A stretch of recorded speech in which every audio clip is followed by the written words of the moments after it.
Hello, everyone. Welcome to this webinar on NICE Methods Research Priorities. This is the second edition of this webinar, and I'm very pleased that so many of you joined us today. My name is Kunal Shah. I'm an Associate Director in NICE's Science Policy and Research Programme team, and that sits within our Science Evidence and Analytics Directorate. I'm going to briefly go through the running order for today's webinar. So first we'll have a 20-minute presentation on the NICE Methods Research Priorities themselves. This will be delivered jointly by my colleagues Sophie Cooper and Dalia Dawood, who work alongside me in the Science Policy and Research team. And that will be followed by two 15-minute presentations by our collaborators, Wim Guch and Mark Sculfer, on supporting NICE in methods research. And so finally, there'll be a Q&A session where questions from the audience will be addressed. You can pose questions at any time using Zoom's Q&A function, and we'll be monitoring those throughout the webinar. And in the Q&A session at the end of the webinar, I will be selecting questions to pose to our panelists. Please note that the session is being recorded and it will be made available on NICE's YouTube channel. If you want to ask a question using the Q&A function, but you want to remain anonymous, can I ask that you don't provide your full name.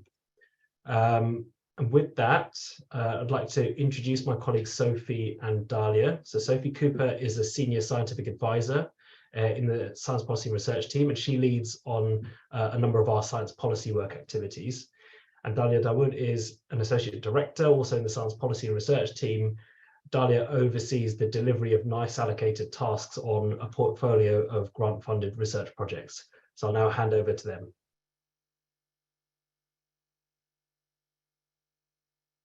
Thank you so much, Kunal, for the introduction, and welcome everyone to this webinar.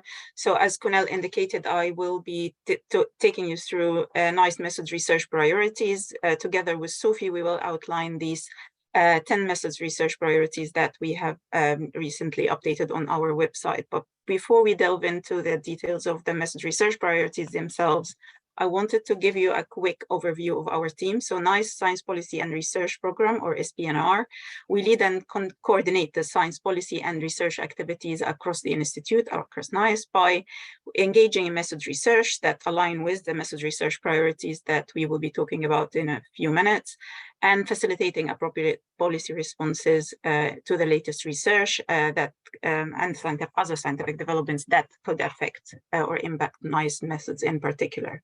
We work with teams across NICE and together with international HTA agencies, guideline developers, and other public-private partners to exchange on work and collaborate and co-develop and share solutions in areas of common interest, and particularly focusing on future-proofing NICE methods to be fit for purpose for the evaluation of new technologies, but also for guidance development. So we work across both programs at NICE, the guidelines and the technology appraisals. And that comes under a key pillar of our strategy that was published in 2021. So the 2021-26 strategy have pillar 4 as leadership in data research and science. So our team is really focused on achieving this through driving the research agenda across the health and social care healthcare system within the UK by implementation or uptake of NICE research recommendations into funding activities across the UK, and developing innovative approaches to using real-world data and analytics, and also trying to identify and accelerate access to innovation. So NICE methods research priorities and methods research in general helps us to keep improving the methods we use to produce guidance, and also to anticipate and adapt to policy developments and changes in health and social care delivery. So we are actively involved in this type of research, which is quite distinct, I'd say, from clinical research, things like RCTs or observational research and other clinical research activities. This type of research is specifically focused on the methods, the learnings we can get to improve and advance our methods. As well as doing the research ourselves, we also support and collaborate with researchers who are undertaking it, and we are really keen on approaches to collaborate on this type of methods research activities. And our priority areas are identified and agreed internally by the Internal Research Advisory Group, which in short is IRAG. We list them on our website. We had a major update in 2020, and then we are now settling on yearly updates or refresh of these priorities to ensure that they are in line with the recent advances in methods research within the areas of focus of NICE. This is not an exhaustive list by any means. We are open for approaches to collaborate on relevant topics that could also come from suggestions for research from our collaborators. So do get in touch if you think that there are other priorities, that there's an area you are working on in terms of research to see how we can support it, and if that's an area that would be of interest to us. So certainly it's not an exhaustive list. I've included the link here to the webpage that you can access the list of the research priorities, and they are listed here. So some of them continue from previous years and continue to be major focus for our activities, like data science and analytics, measuring and valuing quality of life, and patient and public views and involvement. And others that we have added this year are ones that are focused on supporting a learning healthcare system, as well as surrogate outcomes and their use, and other areas. We will go through them one by one in our presentation, me and Sophie now. So starting off with the data science and analytics focus, we really within this area have been very active through the years, and this helped us to further our knowledge of using big data and real world data, including how to analyze and interpret these types of data and use them to inform our guidance development. And this have been underpinned by an active program of research on a number of internationally collaborative research projects that were primarily funded by the European Commission, so through the Innovative Medicines Initiative and Innovative Health Initiative now, and Horizon 2020. And being involved in these types of research activities has enabled NICE to be able to develop its real-world evidence framework and to really achieve leadership in methods research, specifically for the use of RWE in guidance development. And these projects that I listed have number of outputs that we have produced from them that continue to shape our approach to using RWE, and our data and analytics team is quite interested in collaboration in these areas of methods research. Together now we have a number of partnerships across a range of areas, focusing on, for example, transferability of the real world data across countries and reproducibility of real world evidence, as we continue also to deliver on our commissioned research projects.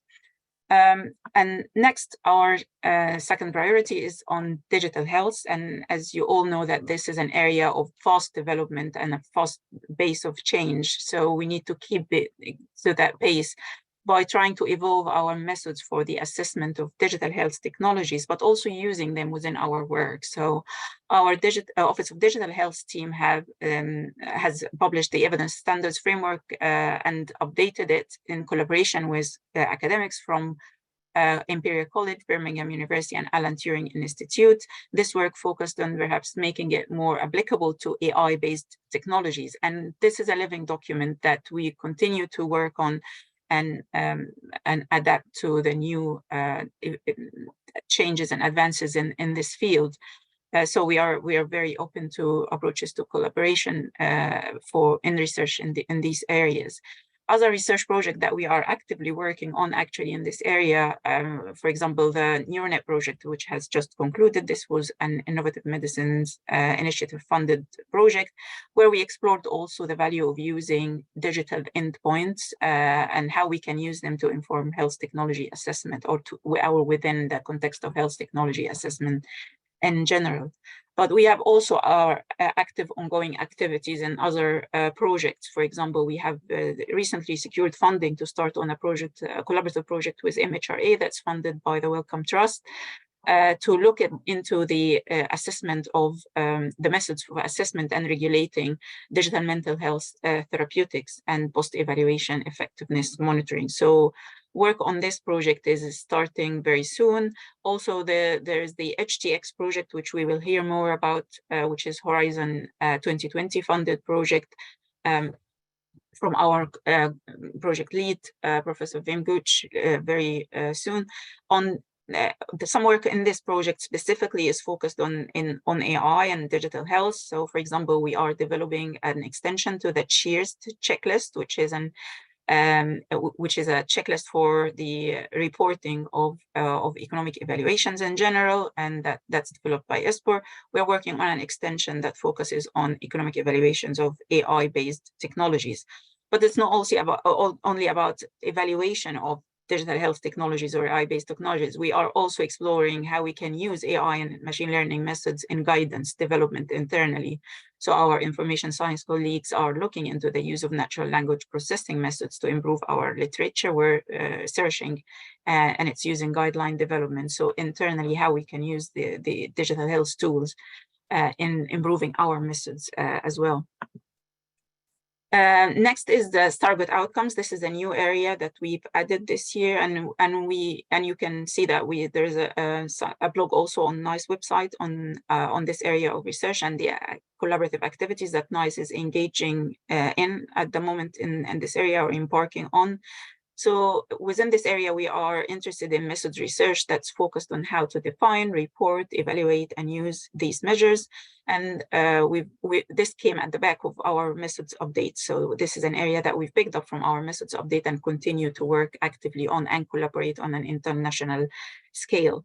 And next area that we've added also this year is about supporting a learning healthcare system. And really this has continued from previous year, but we are taking more of a focus on closing the loop, if you like. How can we learn from the data that we have generated in the system and use it to support our guidance implementation, how we can ensure that we can promptly respond to any changes in the healthcare system and keep our recommendation as living recommendations, and how can we monitor the implementation and the uptake of our guidance and use this information to help us with monitoring post-evaluation. And we are developing methods for the collection of post-evaluation data to inform further guidance updates and further identification of topics for our guidance development to ensure that we develop useful and usable guidance for the healthcare system. The next priority area is precision medicine. So again, this continues from previous years where we have done a lot of background work on, for example, the use of prediction modeling and how we can individualize treatment. So how optimal outcomes can be achieved by tailoring the treatments received to individual needs. And this could be done using precision modeling, but also other approaches, prediction modeling, but also other approaches. So we have an area of focus where we are looking into how we can use these types of models within our appraisal, but also how we can appraise medications that are developed for these areas specifically, like histology-independent indication drugs. So how we can evaluate oncology drugs that are licensed based on a biomarker rather than a tumor location. So we continue to actively work in these areas as well in terms of the methods advances specifically. The next area is innovative access pathways. So how we can ensure that the access for all the technologies in the healthcare system is streamlined and joined up between the regulators and ourselves as HTA agencies and payers to ensure faster access to health technologies. So we have done work on innovative licensing and access pathway or development of the iLab with the MHRA and SMC and AWTTC in the UK. But we also continue to explore how we can streamline our processes and how can we be proportionate about the approaches we use for the technology evaluation or technology appraisal. We have ongoing research ongoing work actually in this area, but also supporting research that is going to kick off to support the implementation of PAT as an approach to technology appraisal or the proportionate approach to technology appraisal. And we have also done research on our process of managed access and how we can streamline the process of entry to managed access for drugs that are clearly will require this route of access. Next is antimicrobials and antimicrobial resistance. So this is a huge area that we have been very active in also over the last few years, and continue to be very much interested in the methods development in and around the development of new antimicrobials, but also how we can tackle antimicrobial resistance, which is a global threat, and also being prepared for responding to pandemics similar to what happened over the last few years with COVID. So we have responded essentially using research as well as other guidance development activities to this threat. So we have a number of projects that are ongoing in this area. We have work on the evaluation and payment models for new antimicrobials, which we will hear much more about from my colleague Sophie now and from Professor Mark Sculfer. We have another 4 projects that are funded by the European Commission that tackle these areas. So ERA for TB is about development of treatments for new treatment regimens for tuberculosis. Also point of care diagnostics and their use to guide antimicrobial prescribing is explored in our project ValueTX. And in response to COVID, we have also done a considerable amount of work within HTX project on understanding the challenges that faces in HTA agencies and develop best practice guidance for the assessment of COVID treatments and diagnostics, and also explored the use of real-world data in this area within the EDEN project. And there was a number of publications from our projects in this area, but also a huge amount of work and interest in the work on the antimicrobials development that I'm handing over to Sophie now to cover.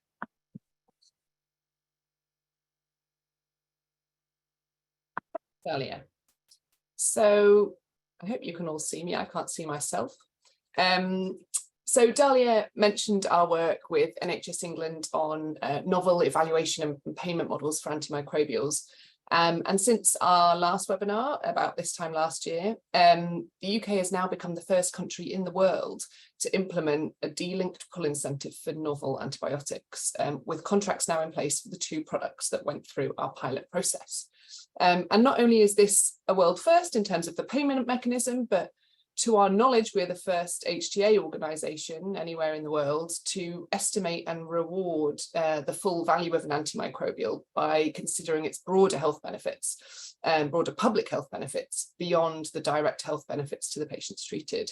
And this was all made possible by the incredible methods work from researchers at York and Sheffield universities under their role as our Department of Health and Social Care's Policy Research Unit in Economic Evaluations of Health and Care Interventions, known as EPRU, back in 2018, and their work throughout the pilot evaluations themselves. And as Dalia mentioned, Professor Mark Sculfer will talk more on this specific project later.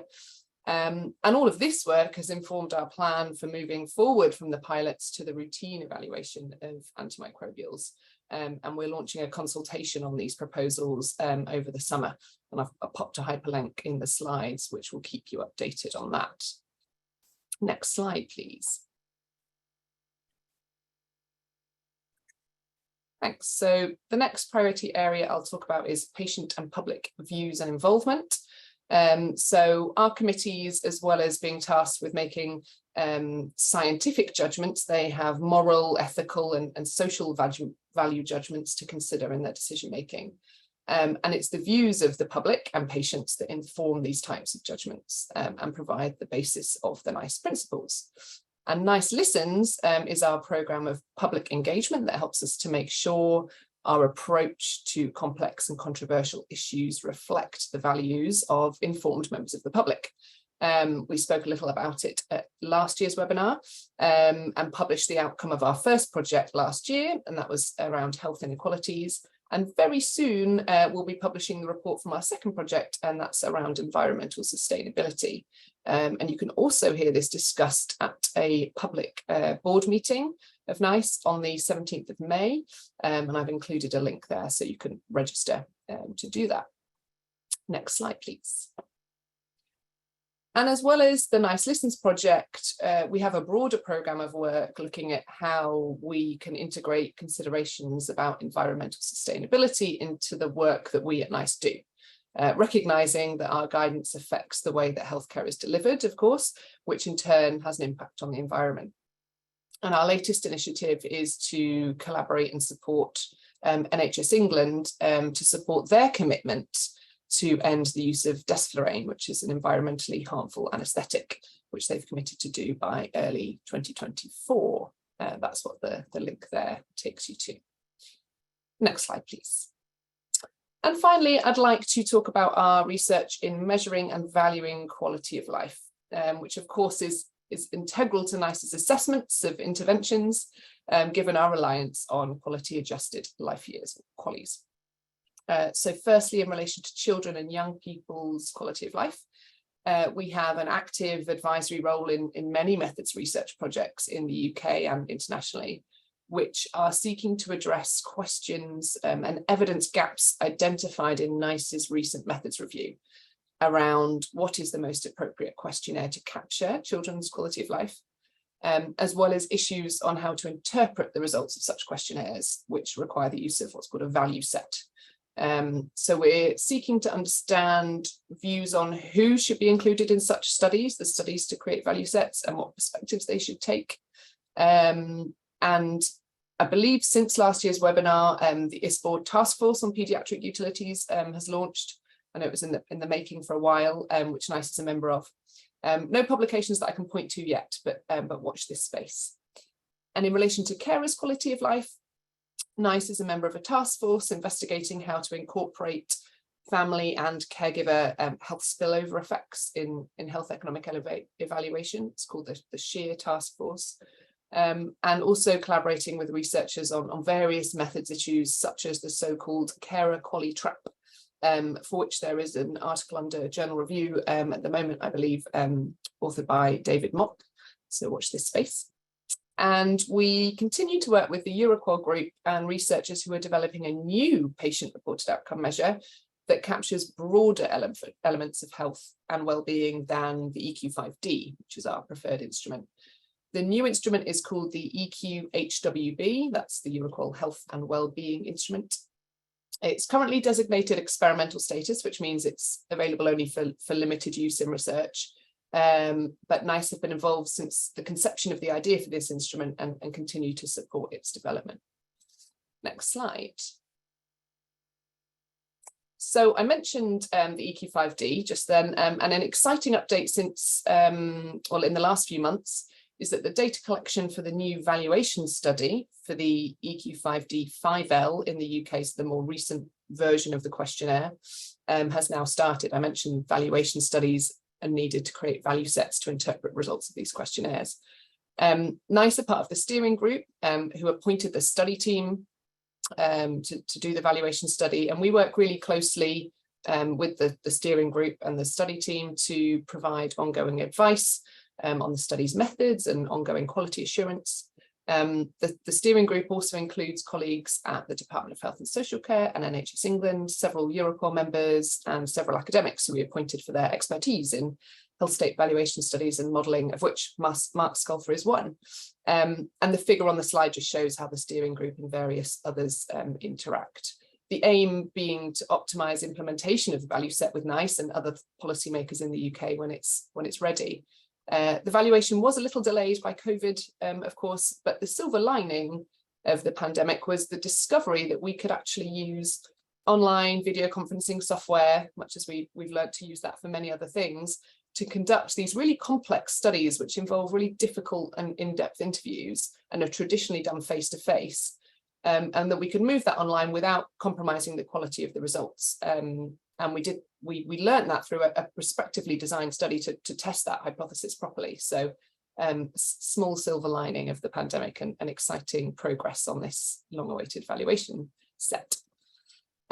So final slide from me. It just remains for me to say that we're really keen to collaborate with researchers interested in progressing methods in all of these priority research areas. And I've just shown here the areas of our website where you can get more information on how we can collaborate, which ranges from a letter of support for funding requests through to providing advisory input on steering groups, all the way through to being a co-applicant for funding, and being involved in all the kinds of projects that Dalia has been speaking to, funded by the Innovative Health Initiative and Horizon 2020. And by partnering with us, you can hopefully get unique insights into the inner workings of HTA, the challenges we're facing, and how to make the research impactful and ultimately inform our policies.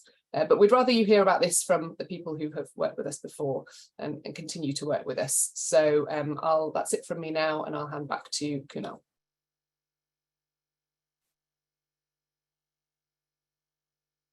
Thank you, Dalia and Sophie. So we've heard from the team at NICE. Now let's hear from our partners and collaborators who've been helping us with our methodological research. So first, I'm very pleased to welcome Wim Gutsch. Wim is Professor and Chair of Health Technology Assessment of Pharmaceuticals at Utrecht University, where the main objective of his work is to ensure the sustainable and affordable innovation of medicines.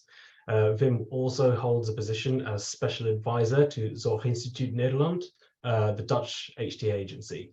So he'll be speaking to us today about his experience of collaborating with NICE on European grant-funded projects. Over to you, Wim.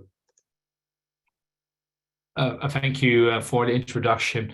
Very happy to be here. What I would like to do is to quickly share my presentation. Let's see.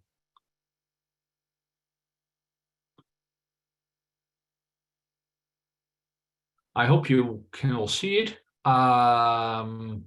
So what I would like to do is to actually share with you some thoughts about the value and importance of international collaboration on HTA research. And then in particular later in this presentation, I would like to focus a little bit more on what we do in projects together with NICE. But I also would like to emphasize a little bit the importance of interaction with academic groups and then having this kind of balanced discussion between HTA organizations and academic groups. I think that for us, I think why are we doing this? Because we are facing challenges. And I think this is just an example of a study we did as part of the HCX project, which I will discuss in more detail later on, that we feel as HTA bodies that we find it quite hard to assess complex health technologies. We feel that the data which we get are not sufficient, but also the methods which we need to interpret those data are not state of the art. So we need to find ways how we can address actually new technologies which have sometimes enormous promise, but we're not actually able to actually fully capture the value of it. And sometimes that will lead also to decisions which would be at the end not beneficial for a system. So I think this is a kind of example. And we tried within the HCX project also to think, well, if we think that we would need new HTA methods, how are we going to structure that process?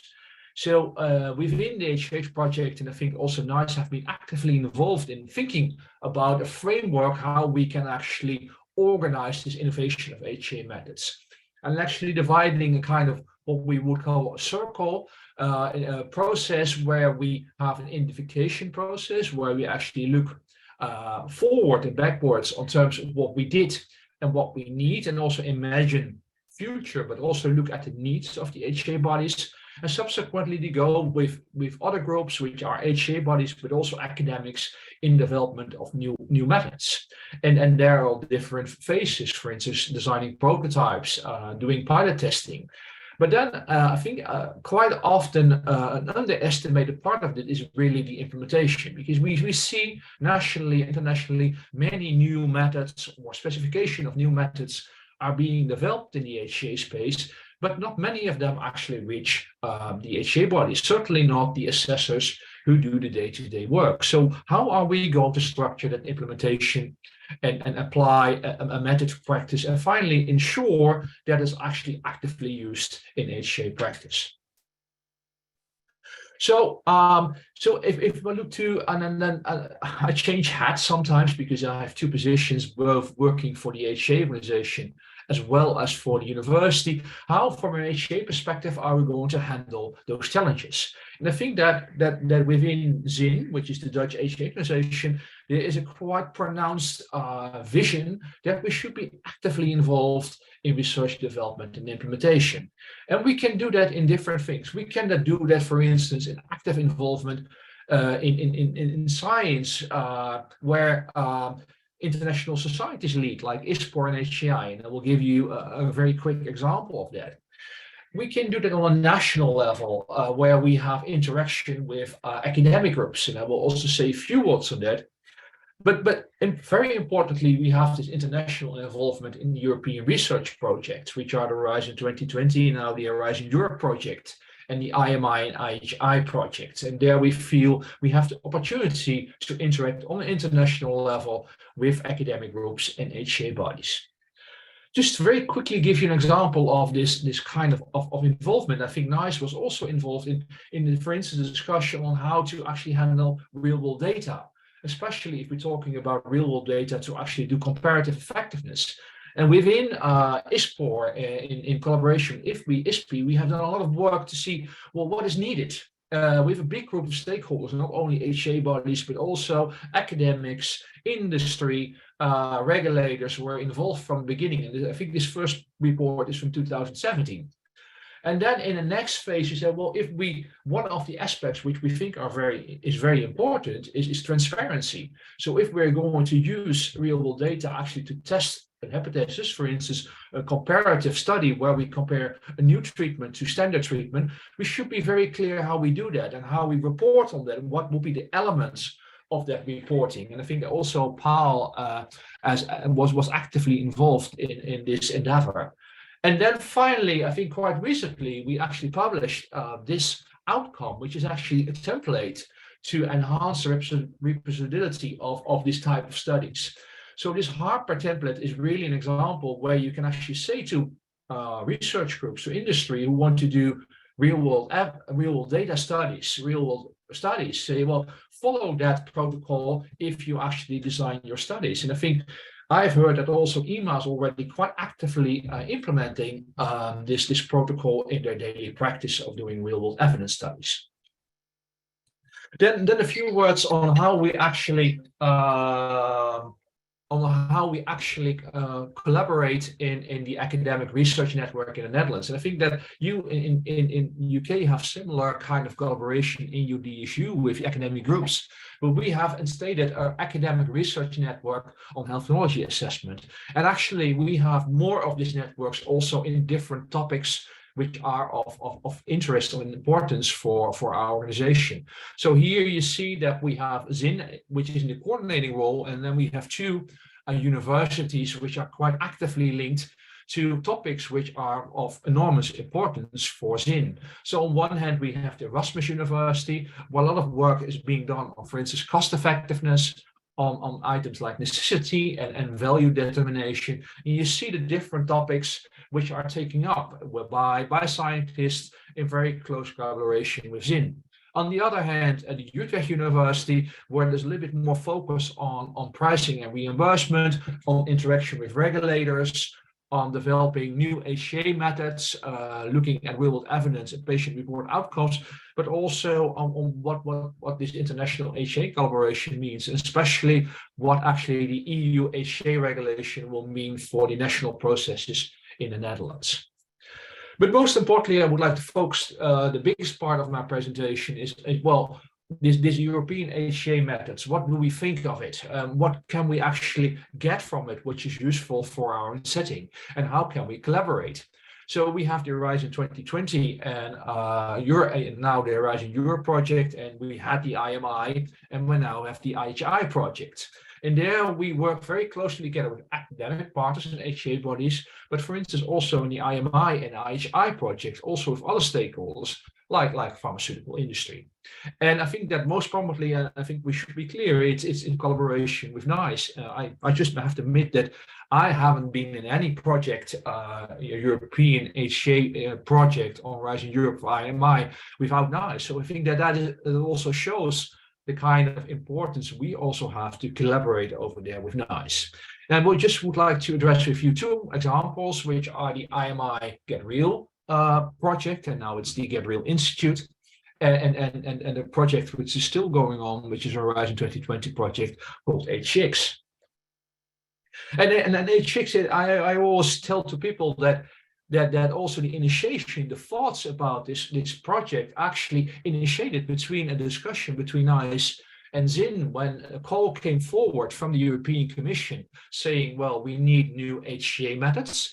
And this call was actually based on a question, which was actually a letter which was provided by UNETA to indicate where new methods were necessary. That we said, well, I think we should actually be at the steering wheel. We as HCA bodies should actually point out how this should be organized and what will be needed. And that actually led to the initiation of the HCX project. And I think the goals, objective of HCX are to create what we would call a framework of next generation HCA, which would support patient-centered, social-oriented, real-time decision-making for integrated healthcare through Europe. And therefore, I think a big important part of the work is to facilitate development of methodologies to actually deliver more customized information on effectiveness and cost effectiveness of complex and personalized combinations of health technology. And it's not only about HCA, because we also want to bridge that kind of work to actually provide methods which might also supporting personalized treatment advice shared by patients and their physicians. And finally, we think that implementation part is very crucial. So to see what these methods actually can be implemented in Europe with the HCA bodies, also with a close link with UNETA. And so what is the focus of HCX? Firstly, it's the focus on what we call combination of health technologies. So we see more and more often not only combination of pharmaceuticals, but combination of pharmaceuticals and medical devices or diagnostics. And quite often you don't get all the information from one clinical trial. So what can we do to combine different data sources to support assessment of combination of these health technologies? And how does RCT data and real world data fit in that process? And might we actually deliver methods to combine these data sources? And then it's also what we call about individualized or personalized treatment decisions. How can, again, combinations of different types of data support prediction of preferred treatments in individual patients, or maybe in specific subgroups of patients? And can we actually already adjust for the background profile of the patients which are actually eligible for that treatment? And then finally, also important treatment pathways. I think there are a lot of examples recently where treatments are delivered in different orders. I think, for instance, multiple myeloma or multiple sclerosis, where we see that we have some scarce information from clinical trials, but we really do not know where treatments really fit, in which line, in which order. And if you start with treatment A, do you really need treatment B? So what can we do in terms of simulation models to help to predict the optimal treatment pathway?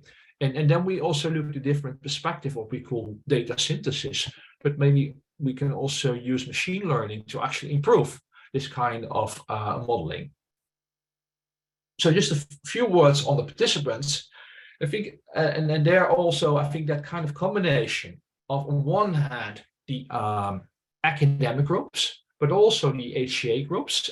We have 3 groups from Sweden, TLV, withNICE from UK, and ZIN from the Netherlands. But also we have patient involvement in this specific project from Aurordis. And we have like a European organization on research of the treatment of cancer. So I think this is a very balanced group actually to discuss this kind of questions and develop this kind of methodology. And this is just a very quick photo of the last meeting. Of course, I think as many of you in the beginning, we were really inflicted by the COVID pandemic, because I think that one of the beneficial results of such a project is that you're going to work together, but also exchange people. And actually, we were not able to actually exchange people and to exchange views, and putting someone with background in machine learning to a group where there's experience with more data synthesis, and vice versa, or people which have more experience with implementation to a methodology work group. And now you see in this last year that many of our PhD and research students are traveling around to have that kind of interaction. So just very quickly, how does this project look like? We have two work packages in the center. And one is also coordinated by York, which is the real-world evidence synthesis group. And the other one is about the AI treatment prediction, which is coordinated from Finland. And these are the bases where we try to actually develop methods, having 4 case studies. But then also within that project, I think that one, the generalizability of the case studies. So can we actually learn something from the case studies which can be generalized and could be actually recommendations for doing further work. On the other hand, also the implementation part. And I think that both NICE and Zin and TUV are very actively in this implementation work package, which I will address a little bit more in detail. And then also transferability, because also important that we can develop a lot of new methods which might be suitable to use in Western Europe, but we also have to check whether with the limited knowledge and experience, can these also be used in, for instance, Central and Eastern European countries. So going to the collaboration with NICE, I think there are a number of topics, and some have already alluded to by Dalia. I think that the sandbox approaches, I think, have been initiated by NICE to test different developments, for instance, on price and reimbursement models. But also the very active involvement from us, especially also from NICE on the case studies. I know they're very actively involved now in for instance, the proton therapy for head and neck cancer, but also in the multiple sclerosis and diabetes. And I'm also very happy that I have taken forward these Cheers AI extension project, because I think it's very good to actually see how we can formalize the way how we actually handle HI in the way we do our HA assessments.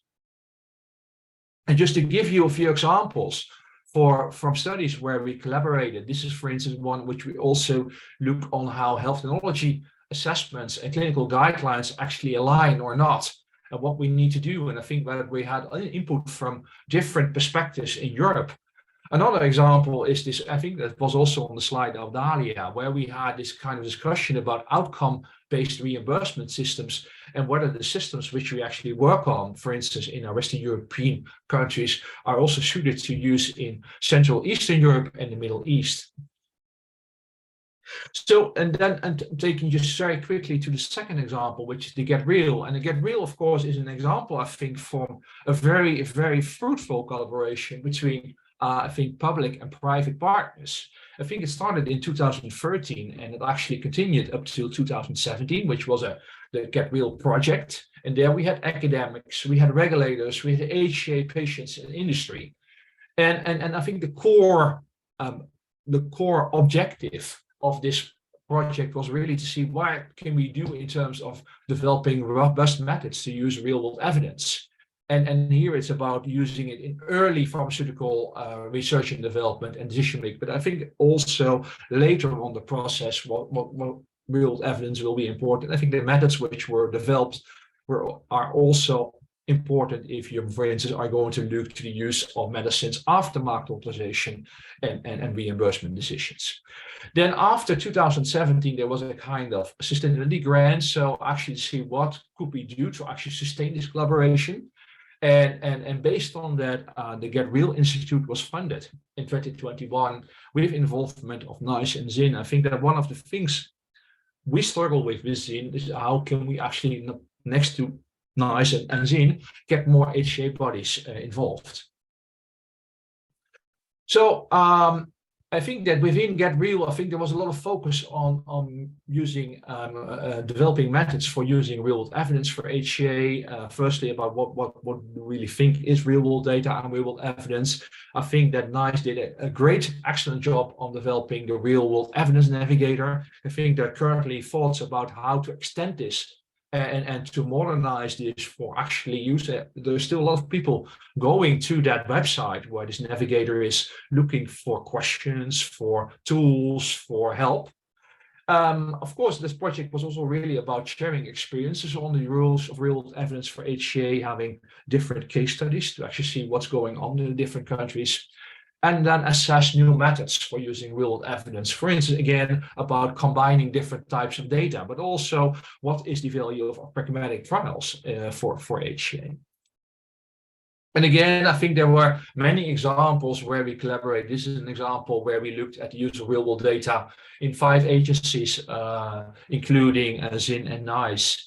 And this is an example where we try to find out where are we in terms of using real-world evidence in comparative effectiveness research. And again, I think every time it shows this kind of collaboration between NICE and ZIN, but for GetReal, also other academic partners and also representatives from industry.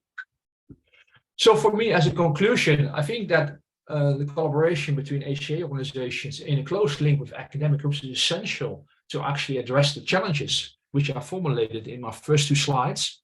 And therefore, for ZIN, the collaboration with NICE is crucial to bring these methods to HCA practice, because we learn how this implementation works. I think we have similar days, we have similar ideas on what is needed, but we also have similar roadblocks or challenges to actually implement those methods in our own practice. And just to informally say with you, I think that after Praxis, we have felt that this need has even grown, because we feel sometimes there is a little bit shift and balance between what we would call forward-looking HCA organizations and more conservative HCA organizations in the EU regarding the development of new HCA methods. Thank you. Thank you, Wim. Next up is Mark Sculfer. Mark's Professor and Director of the Centre for Health Economics at the University of York. Mark's worked on the economic evaluation of a wide range of technologies, including heart disease and various cancers, and he's a long-time collaborator and advisor to NICE, previously a member of a NICE Technology Appraisal Committee and the NICE Diagnostics Advisory Committee. And today, Mark will be speaking to us about his experience of collaborating with us on science policy projects. Over to you, Mark. Thanks, Colonel. Could you share my slides, please? Thank you very much. So I'm going to talk specifically about the work, the collaborative work that I've been undertaken with NICE via EPRU, which Sophie mentioned earlier. And I'll start with a little bit of information about what EPRU is. So I think we can skip probably the next, that's just me, and that goes to the next slide, please. So what is an NIHR policy research unit? Well, there are 15 of these units, and they are partly methods-based, partly clinical, partly systems-based. And they are a critical mass of experts in research relating to health and social care, informing policy decisions both at the Department of Health and Social Care, but also at their various arms and their bodies, of which, of course, NICE is one. And these are very long-term research projects, although they also cover what we might call rapid response projects as well. So there's quite a range of different projects in terms of duration, but there's also an advisory role for these PRUs as well, and particularly helping policy colleagues scope out particular projects.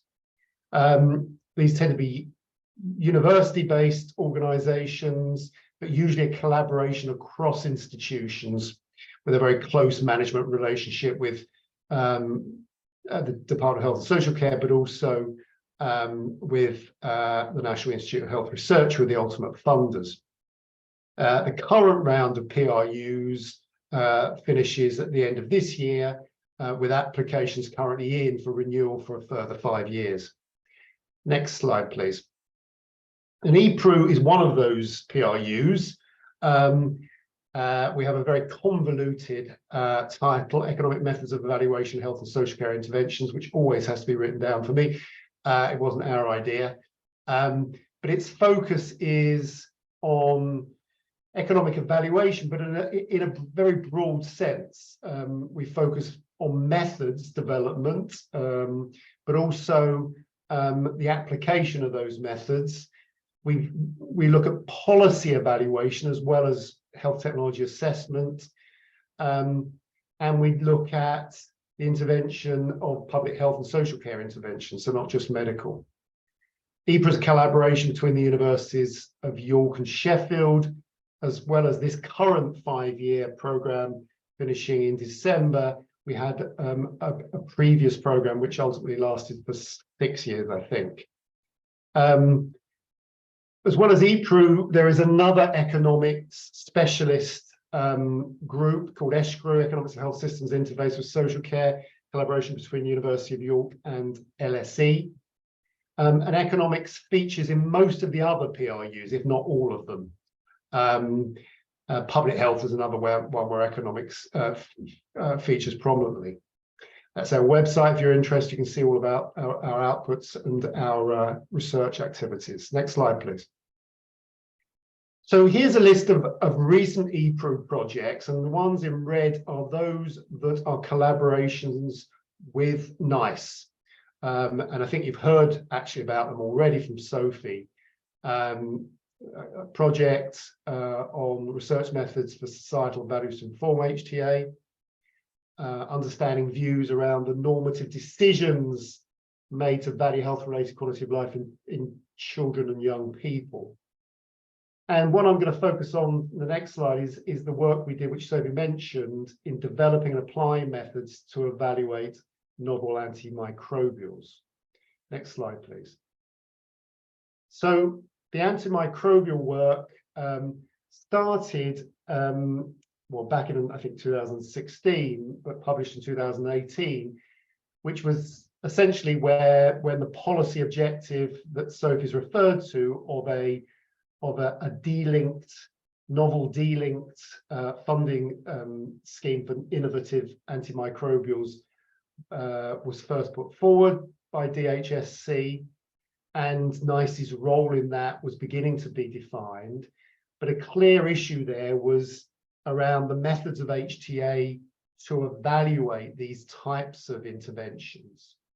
And that 2018 work essentially put together a proposed framework for thinking about how HTA methods can face the challenges that what we might call standard HTA methods would face, of which there are a number. For example, the sort of trial data that we tend to rely on from the regulatory phase of drug development is, I know we have increasing challenges in that area more generally, but in the context of antibiotics, these studies are particularly problematic in that they are not done from an HTA perspective, those high priority, high risk for resistance populations, and therefore often have very little role in the HTA process, where there has to be a reliance on other types of evidence.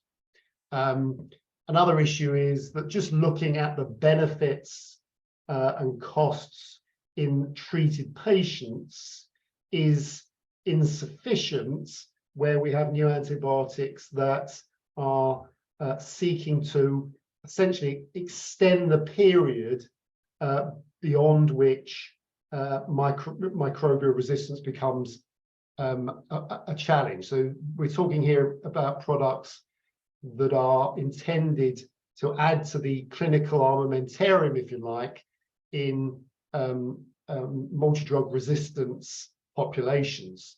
And so the benefits of these products in principle include future populations, and the mechanisms for that can work in various ways through, for example, potentially reducing transmission, and also for facilitating or enabling healthcare procedures with their healthcare benefits, which might otherwise be postponed or cancelled when there's outbreaks of antimicrobial resistance.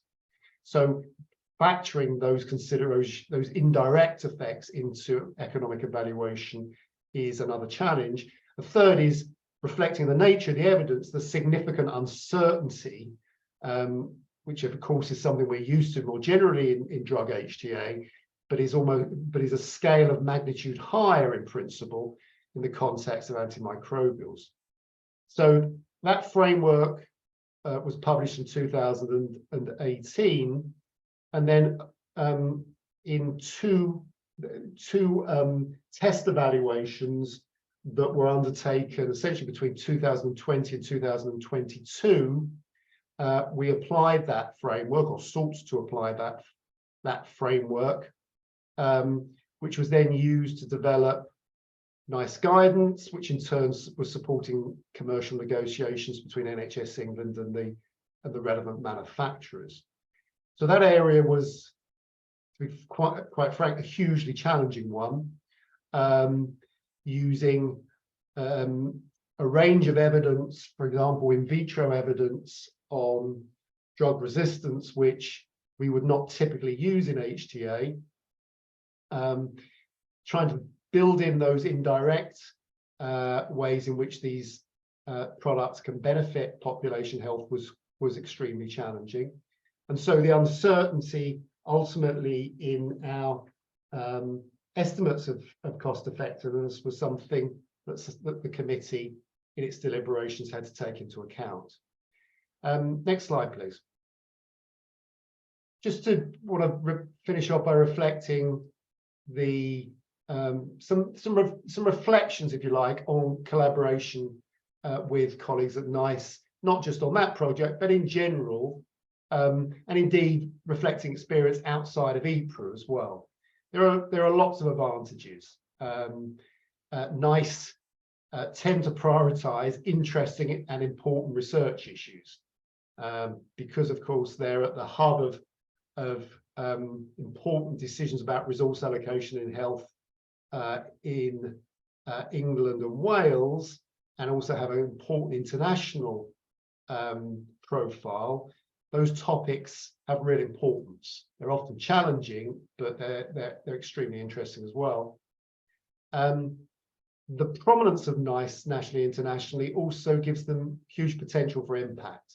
So good research and delivered in a timely way has the opportunity to change things in an important way. And for those of us in the academic sector, demonstrating impact is increasingly important. And of course, in other sectors, that goes without saying. Working with NICE generates relevant case studies. So very often in methods development research, having case studies to bring novel methods alive is really important. And of course, NICE is in principle a ready source of those case studies. And the work can have legs beyond the initial project, the initial collaboration. So the collaborative projects with NICE can create whole areas of new work, which, you know, conditional on funding, represents a really sort of a valuable seam of activity, if you like, going forward. And NICE colleagues, of course, are not just methodologists. They are very close to the application of methods in various ways at NICE, and that provides a good discipline. You know, novel methods are about really making important difference to how we assess medical technologies, but they have to be practical and they have to be explainable and transparent. And so I think colleagues at NICE provide that discipline in these collaborations. Next slide, please. There are some challenges as well. Projects with NICE often tend to be short-term, and those can be challenging. And so there's often a trade-off between what we might call short-term fixes and long-term solutions. Of course, that's a bit of a generalization, and I know some of the projects that have been described today are rather longer term. But projects perhaps where NICE is seeking research to be undertaken as the basis of collaboration, the timeliness of that research can be all important, and that can put pressure on projects. And I think because NICE as an organisation has multiple roles, I think it's important for NICE collaborations to be clearly defined. The role of NICE as collaborators, because they can contribute, of course, as methodologists in their own rights, but they also have an important role in thinking about the relevance of the research to the practice of HTA and similar assessments through the organisation. They provide a link from research to practice, but there is a risk that in some situations these can get conflated. And important, like I think for any collaborator in a project, to be absolutely clear about roles and responsibilities in projects. But certainly the experience we've had through EPRU, but also more generally in collaborating with NICE on all forms of research has been positive. Thank you. Thank you very much, Mark, for that excellent presentation. So we've now arrived at the Q&A session, for which we have just over 10 minutes. So we have been keeping an eye on the questions that have been coming through. It's not too late to ask your own question, just enter it via the Q&A function. You may not get to everyone's question, but do keep them coming, and I'll try to select those questions of broad interest or that our panelists are well placed to answer. Going to begin, had a few questions coming in relating to the EQ5D5L, which I'll ask Sophie to answer. So Paul Catchpole's asked if we can give an update on the timelines for completing the EQ5D5L valuation work and what happens after that in terms of implementation timelines. And linked to that is a question from Chloe Hardern asking if it's NICE's preference to eventually move from the 3L to the 5L. Thanks, Kunal. Yeah, I can cover those off in one go. So, I mean, the study team are doing really well, and we expect data collection to be completed by the end of summer this year, which sounds really soon, but I'll explain all the steps that we need to follow after that. So the data itself will then undergo quality assurance by our independent QC team, also be reviewed by the steering group, which I mentioned, before the study team begin the complex task of analysing and modelling those data. We've built in a lot of quality control throughout the process and quality assessment. The modelling itself will then be subject to quality assurance by the QC team and by the steering group, and then possibly further quality assurance to be commissioned by NICE and other policymakers, so Department of Health and Social Care and NHS England, to inform our decisions and to answer the questions that came in to inform the decision about whether and how we can use the new value set. So it's obviously not a given, but we certainly hope that we've built in enough quality assurance and developed a really robust protocol and analysis plan and approach such that it would be amenable to be used. But there's a whole host of activities we'll have to do to inform that decision, as Paul alluded to, an assessment of the impact of adopting it in collaboration with our stakeholders, and guidance on how to use it in the form of a modular update and following the process that is developed for modular updates, which of course will include consultation. So to get to the original question of timelines, I guess they're quite hard to predict beyond, the data collection finishing at the end of the summer. It will be published in a peer-reviewed journal, but I expect that wouldn't be until maybe late in 2024. And of course, that wouldn't mean immediate adoption by NICE. There are these other activities to follow impact assessment and modular updates. So we will try and keep you updated as we know more. There's a Euroqual blog. I can't remember if I linked that in the slides, but there's a Euroqual blog on it, and we'll post things on our own website as and when we have milestones, and keep people updated. So hopefully that's helpful. Thanks, Sophie. If you stay on, there's another question I'd like to direct to you, and it's a question from an anonymous attendee asking if someone has a research idea that may benefit from a collaboration with NICE, what's the process? Who should they reach out to? Great question, very important question, and the point of us doing this webinar, of course. So we have a central mailbox, which I typed into the chat, into the Q&A as a response. It's research@nice.org.uk. So that would be the first point of contact We have a template for request form on the website, which I've also linked to in the Q&A, and that will tell you kind of the initial information that we need to know to then sort of think about the request and set up a call to discuss it. The website that I put in the Q&A also gives you more information about timelines, you know, when to approach us, working back from kind of funding deadlines and things. And yeah, we'd be happy to set up a call with the relevant people in NICE to discuss. Thanks, Sophie. There's another question. I think Dalia would be well placed to answer this one. Just asking for a bit more information about the sandbox testing approach on different price and reimbursement models that Wim referred to in his presentation. So can you say anything more about that? Yeah, sure. So we've done this work after a review of the literature on these types of models. And from the sandbox and the literature review, it was clear that outcomes-based agreements are the ones that were the preferred approach or considered desirable by healthcare payers. And I'm talking about across Europe, given the remit of HTX is a European project.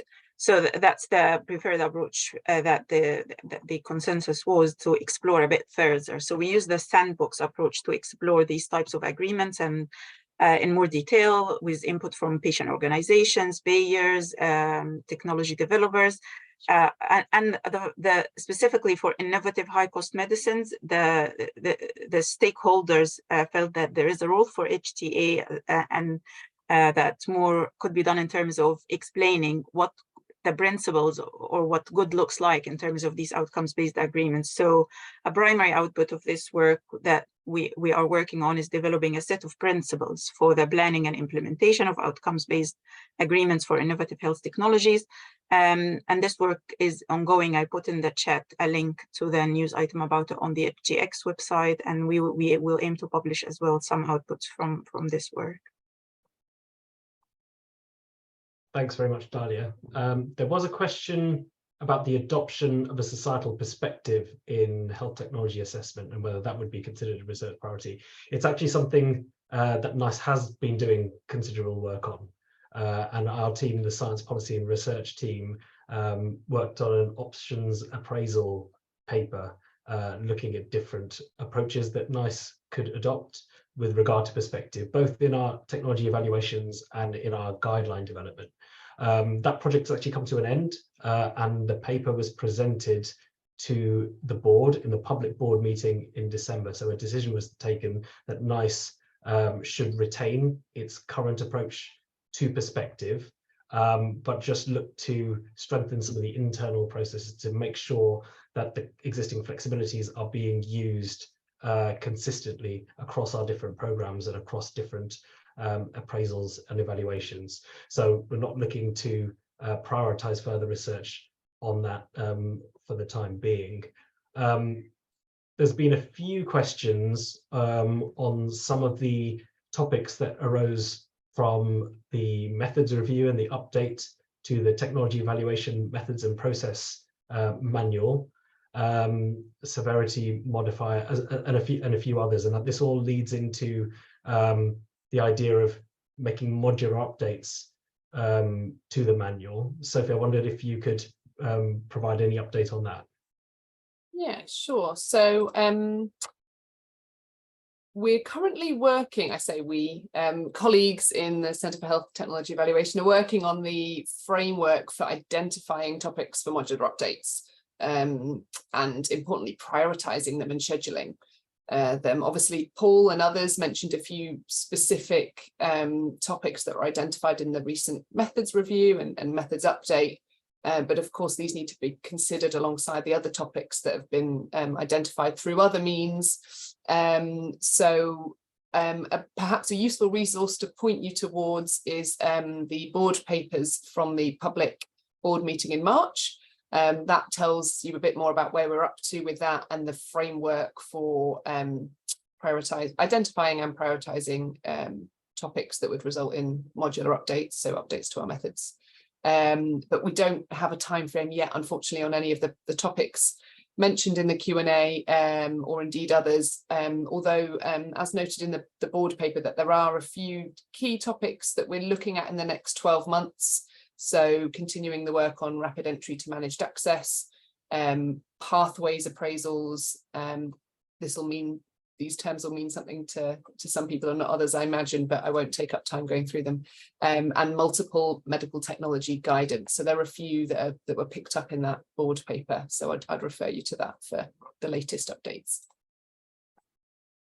Thank you very much, Sophie. There was a follow-up question relating to the societal perspective query, and this is around the will the approaches discussed in that options appraisal be published. So that paper is in the public domain, having been presented at a public board meeting, but there are plans to publish a journal manuscript that's currently in development, so please look out for that. So that will describe both the sort of the background and the thinking, but also clarifying NICE's position going forward and our efforts to ensure some consistency in the way in which perspective is applied.